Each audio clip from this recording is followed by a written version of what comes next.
This is Coffee Number 5. I'm your host, Lara Schmoisman. Hi, everyone. Welcome back to Coffee Number 5. Do you have your coffee? I do have mine. Steven, do you have your coffee? No coffee. It's too late in the day for coffee. I'll have Oh, my coffee later. goodness. But, So, you but guys, I'm go on, so continue. happy that you are here today and you're listening to this podcast because You're funny. I have someone special for you today. Someone that I met in the industry and we became fast friends. And he knows everyone and everyone knows him. But what I love about him is all the experience. And it's fascinating for me to talk to him because he really understands the industry. And from the conception of products to e-commerce sales and everything in between. So we were talking a little bit before the show, and I had to even say, Steven, stop for a second. Let's record because I really want to share all this with you guys. So welcome, Steven. Thank you so much for being here. Thank you, Laura. This is a pleasure. It had been a long time coming, and I'm very excited to share some knowledge and hopefully add some value to your audience's daily lives. I'm sure you will. But so let's go. You've been in the health, beauty, personal care, pharma, healthcare, and private equity sectors, which is a lot in 25 years to do.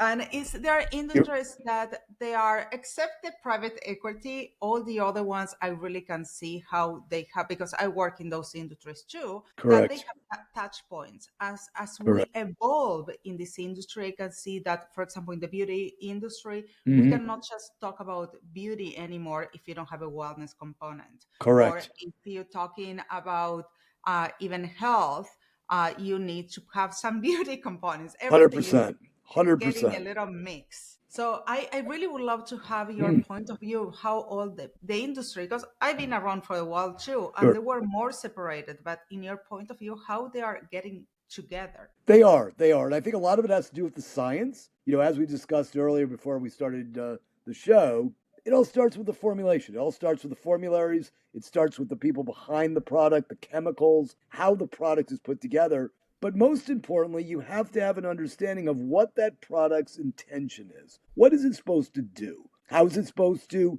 cure a problem? How is it supposed to solve a problem? If it's a skin irritation or something dermatological, how is it going to affect the skin? And most importantly, how is it going to create a lifestyle by which people can develop a regimen and therefore feel good about themselves each and every day? And what I mean by that is you have to look at how is that product, how is that formulation going to fit into the daily lives of the audience? And this is very important, the demographic audience that you're intending to sell your product to. I love that you say that because 100%. you don't create a product without knowing who is your audience. 100%.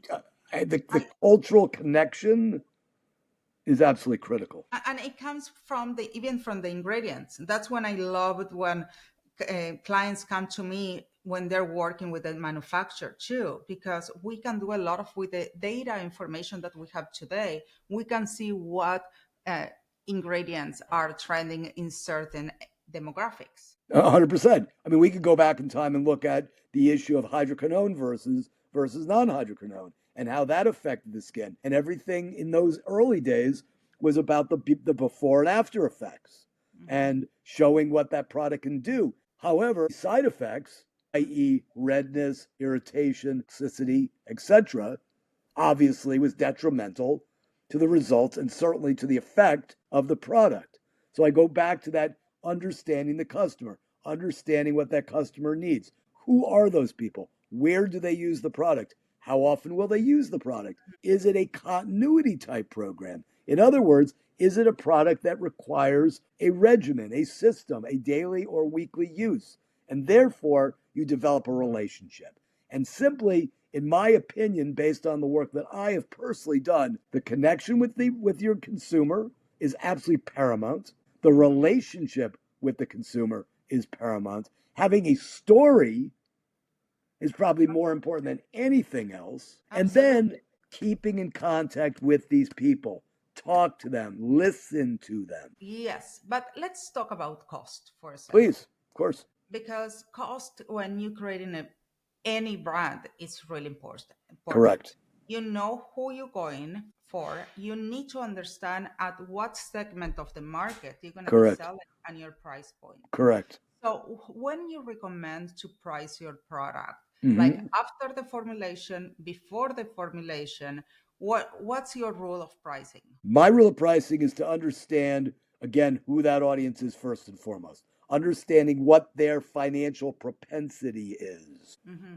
So know what kinds of products they typically buy and what they are most susceptible to. Obviously, we could break it down to mass drug, we could look at masstige, we could look at prestige, and we could look at luxury. Mm-hmm. But they're all based on different price points. Historically, Absolutely. the rule of thumb for me, and again, other people might argue with me, is I like to understand how I can reduce my cost of goods to the most reasonable level, but also make sure that I have at least a 5, 6, 7 time multiple to what I'm eventually going to sell my product for, i.e., MSRP. Yeah. Now, So with let, go ahead. let me tell you a Yep, story of someone that I talked not that long ago. please. They came to me that they want to market the product. They have Okay, one SKU, which right. for me, one SKU is risky. It's Very difficult. risky. It's 100%. very difficult. So they will have to sell this at MSRP, $200 Yep, for one tube yep. of very amazing ingredients product. But, The branding wasn't there to sell it for $200. mm-hmm. However, they will never be able to go retail to have margins. No, The only way that they can make a margin, because their margin, the numbers weren't there, if it will sell D2C, not even Amazon. They wouldn't make margins. no, but understand something. You make a very good point, and you kind of briefly touched on this earlier. Although the industry is still very fragmented, what's most interesting, and you hit on a very interesting point, with products with AOVs, transaction cost, 150, well, let's even go lower, 100, 125, 150, etc. What's most interesting is that you can actually make it work now in retail, particularly at the Neiman, Nordstrom level of business, because the audience has become so hyper focused on those particular venues. They are susceptible, they are used to, susceptible is not the right word, they are used to that level of transaction, that level of The price. level of transaction is there, but if their cost was $150 a Oh, they unit, can't. Well, you can never they get can any money. that was the issue. Oh no, you're 100% correct. 100% correct. Can't make any money, no margin, and by the way, it's probably not even worth even starting the exercise because you're already upside down to begin with. Exactly. And I mean, and those ingredients, there was no way to be in a business. Not at Really, there all. was not at all. So you really need to know who your and the target audience that this product was intended for, they Right. will never pay that price. Or the No. branding wasn't a luxury brand. So Absolutely, 100%. You can have the fanciest secondary packaging, the fanciest primary packaging. You can have the best ingredients, the best communication. And at the end of the day, if the consumer is not believing it and they don't see the value in the product, it'll never go anywhere. yeah. So Never go another anywhere. part that I really found very interesting in the Mm, process of creating product is the right. supply chain. It's really complicated if you really want to do it well. I feel like there are a lot of people out there that they're trying to make it simple. Hmm. Uh, but is the product there or we just creating more of the same? I think you have to be. It's a very good question, and it's a difficult question to answer because obviously every brand and every supply chain, if you will, is going to be a bit unique and a bit different. Mm-hmm. However, what I like to look at is what's called lowest common denominator. So I like to go to the lowest point, the easiest point of entry, and most importantly, in terms of we talk about the supply chain as a general rule, which is so generic anyway at this point because it Mm-hmm. encompasses so many different steps in the process. But most importantly, what you want to make sure of is that you have a good configuration of your product in terms of how you're going to sell it and what that's going to present to the consumer, how they're going to see it. And then most importantly, you have to look at the economies of scale. Simply put, centralizing as much as possible, increasing your volume, and making sure that you have outlets that are going to support your MOQs. That's the way I look at things. If you can do that and you can convince buyers to buy into your concept and they have enough product that they can create consistent replenishment points, now you have a business. There is a question there because I see a lot of young businesses trying to go too fast into retail. Stupid, stupid, stupid, stupid, stupid. And no offense to retail, no offense. No, not at all. You That's the need to, as last a place I brand, go. I need That to know when you're ready. they, Everyone wants to be in Sephora. Everyone of wants to course be they in do. Ulta. But Of course they is that do. the right place for your brand? I'm going to tell you right up front, I don't think so. And I'm going to tell you, people ignore things like Blue Mercury, for instance. Mm-hmm. They ignore the more boutiquey, more, okay, need I say bougie environments, I love i.e., them I personally. know you do. And I'm going to tell you right now, the old Fred Siegels, for instance, the Mm-hmm. Whites, the Oh, how Zittimers. I miss old friend Siegel. You understand? So there you go. So my point is, those are the venues that should come back to support your exact question or comment about going to retail. Going to retail in a White's, going to retail, obviously back in the day in a Fred Siegel, was a very productive opportunity for a brand because it got eyes on it. It was a personal sell. The people that work within the environment understood. They were educated on the product. They did a good job. Yeah. Now you have groups like Walgreens that have ambassador programs that are the biggest failures in the world.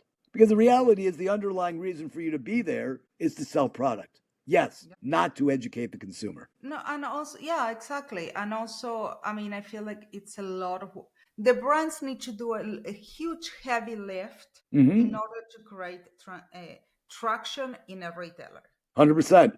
And more retailers, again, we could go on and talk about retail forever. The problem is trade marketing sport is very expensive. Retailers don't want to spend the money to promote the brand. They want to, Mm-hmm. they claim that they want to be agnostic. The simple reality is they just don't want to spend the money. And most Correct. importantly, retail is getting very expensive. And again, I'm not against retail. In the right environment, with the right price, with the right products, phenomenal selling environment. The problem is you better have the capital to support it because now you've got things like slotting fees, perpetual across the industry, et cetera, Absolutely. et cetera, et cetera. It adds up. It gets very expensive. And again, unless you got the necessary capital to support it, or you have a brand that has built enough equity to drive foot traffic and eyeballs, fantastic. But Yeah, that's but about then it gives you also more power to negotiate with the retail. 100%. But guess what? That's about 7% of the audience. Yeah. 7% of the brands have that cachet. The others are all struggling. And I go down the list. I'm not going to name names, but they're all in this. And these are emerging brands that have done all kinds of things in social media, and they get to retail and they fall flat. I know. And if Flat. you fail in retail, you're done. That's a kiss of death. Yeah.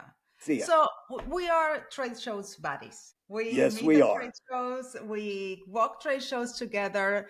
So how do you see the world of innovation lately in trade shows? I see a lot of, and also I want to separate talk to trade shows a Yeah. little bit that Yeah. where brands need to be showing, and we don't need to give names No, no, of. no. Right. But I believe that many times for young brands or made us, you need to think a little bit more outside the box You think? and not on.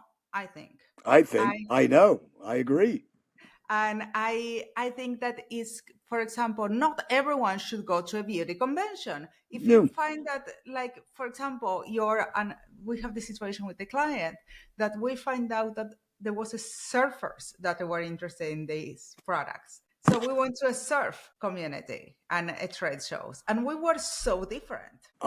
Well, you make a very good point. So on that note, there's another brand in the athletic market that Hmm. was developed by a former women's professional tennis player who will be shall unnamed, and they Okay, are promoting their brand at WTA events, Women's Tennis Association events. exactly.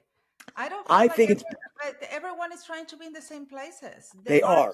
They They're are. cannibalizing They have themselves. they've genericized everything. The problem is, as I started out in the beginning of our conversation, you have to find your niche. Hmm. You have to find your niche. In my opinion, and people in the audience could disagree with me all day long. In my opinion, scientifically formulated products, Hmm. understanding who your audience is, niche Hmm. orientation, know exactly what the propensity to buy is, and understand what your economics are. You understand all those things together, And also you've got a understand fighting chance. where your consumer is hanging out. Well, that's the other thing. And by the way, we don't know that because in today's world, now, again, depending on the age group we're also talking to, That's another No, thing we I have mean, to. we have a lot of platforms and data, and I can do a lot of research. I mean, you guys know that I talk about the blue ocean and the red Right. ocean. There is no reason to be competing and killing each other in a red ocean when there is this blue ocean, and you have to find this space where you can really shine. And it doesn't mean that it's going to be easier or faster. You're No, just not fighting for a spot. The difference is that you don't create a brand to fight for a spot. You create a brand for creating your own space. 100%. The world of generic, need I say, laterally focused products, I wouldn't say is dead, but it's not desirable. Today's Hmm. world is about intelligence.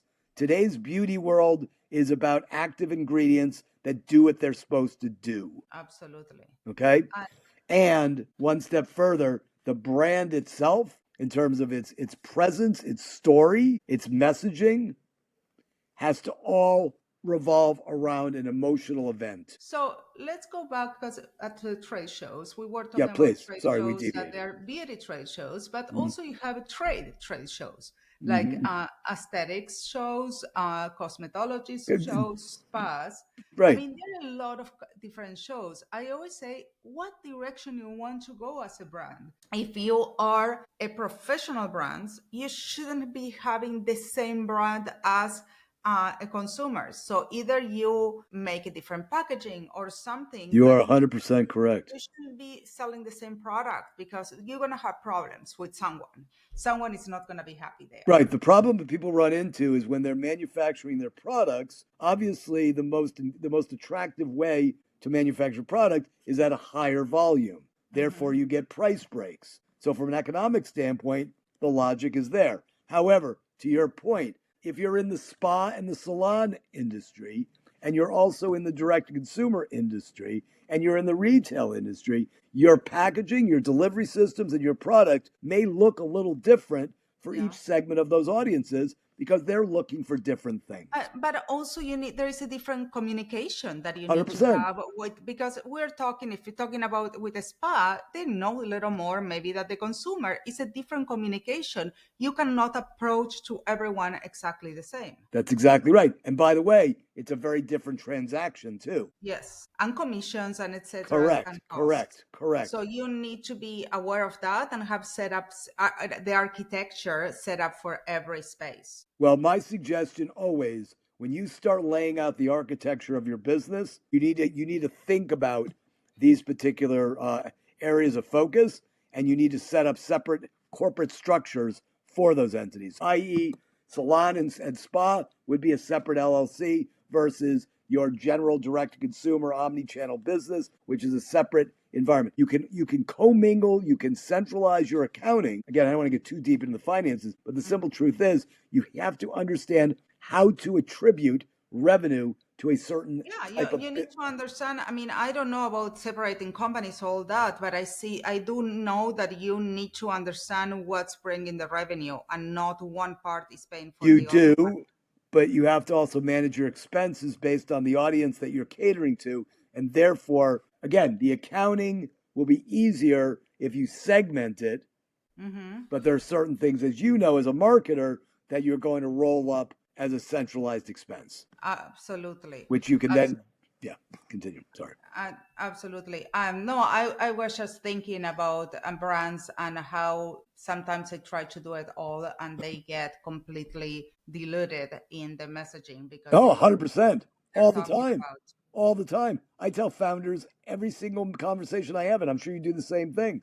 Yeah. First thing you do, if you're going to get into this business, you better have a great story. You better have an emotional element to it. You better have a problem solution, and you better have a product that people really want to see and they want. And a product that it works. Well, it works, I would say, but the problem solution. Because I'm never going to get tired of saying this because when you have a collection of products is not a brand. A brand Correct. is a longevity. Is how many times, it's not a ROAS, it's how many times people are willing to buy that product again and again. There you go. And that goes back to my continuity comment about consistent use, 30, 60, 90-day cycles, where the consumer is looking forward to getting the product on an ongoing basis, et cetera, et cetera. And that's where profitability comes in a lot faster. But again, it's not for every product, but for some products, makes a lot of sense. Yes. So one of the things that I do all the time is social listening, because that's part of being a marketer. And I go and I do my fly in the wall in certain communities. And I see that still there is certain knowledge in medical industries and spa industries just to Mm-hmm. white label products. Sure, they do. What, what's your take on that and the white labeling solutions? I think they're giving another option to the consumer. I think that's the bottom line. But those options, I mean, you're basically going and getting the same You are getting the that same, anyone else. 100%. There is no innovation. And I have to say, one of the things that they really disappoint me in the last couple years, I would say, that I'm not seeing a lot of innovation. I've seen a lot of repeat formulas, but they are 100%. with different packaging. Sure you are. And that has to do with the bigger houses, that have been are really resting on their brand laurels. They're not getting innovative. They're not bringing out products that are interesting. For instance, there was a whole segment a number of years ago where powder formulation became very popular. Notice how quickly that faded. Mm-hmm. It faded because the companies that are at the top of the list, they couldn't sell it to a mass audience. They are not as in tune with very specific, again, niche orientation. Now, you take a product and I hate to bring it up, like a Fetch, for instance, Mm-hmm. okay, knows its audience. Number 7 knows its audience. They can do that. The Estee Lauders, the Lancomes, the L'Oreals, the Neutrogenas of the world, flat. There's no innovation. They like to say they have innovation. They're advertising sites innovation and science. But at the end of the day, they're selling to a very, forgive me for saying this, vanilla audience. Well, not educated audience, but I I don't mean. think I don't think so. I think they've read. That's my opinion. no, They'll no, probably I agree with you. I they'll mean, probably chase me with a I machete, was but talking, I was talking to someone in the beauty industry who was telling me I love a very bland product, and that is how they are for years and years and years. And I was really all right, there is, but I mean, if you like, I mean, obviously there is right, people that are loyal to that, and that's 100%. okay. And I'm not going to disagree with that because everybody has their own preference, and obviously that's why you develop a rapport. That's why you develop a relationship, with the brand and with the consumer. But to your point, in order for the industry as a general rule to advance and to grow, there has to be some disruption. So And what do you that's think? real. So if you have to, we're in Back to the Future right now, and Yeah. if you need to imagine even 5 years, so 10 years from now, what are we going to be in this industry? What's going to happen? Oh, um, I think that there's going to be a lot of new innovation with delivery systems. I think things like airless pumps are going to get thrown out the window into the garbage because they're all horrible, generally speaking. Mm-hmm. They're not good. I think they're going to be. I think delivery systems are going to be simplified. They're going to be much easier to use and less education and less instruction to what needs to be done. I think it's going to go. I think the products again. If I had my choice and if I had my prediction in terms of again Back to the Future, I want those products to align with lifestyle. I want Mm-hmm. those products to align with the type of people that are using them, and most importantly, I want the industry to start getting a lot better at teaching people how to share that information because I think that's still a big problem.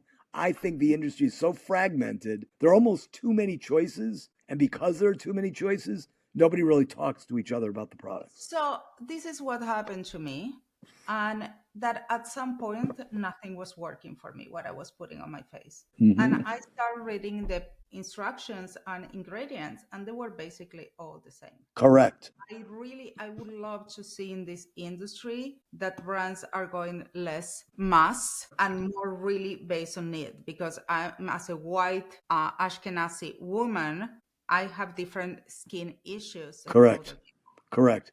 Which is ironic, isn't it? Because if you go back 5, 6, 7, 8 years, there was a lot of technology that was being built people. Hmm.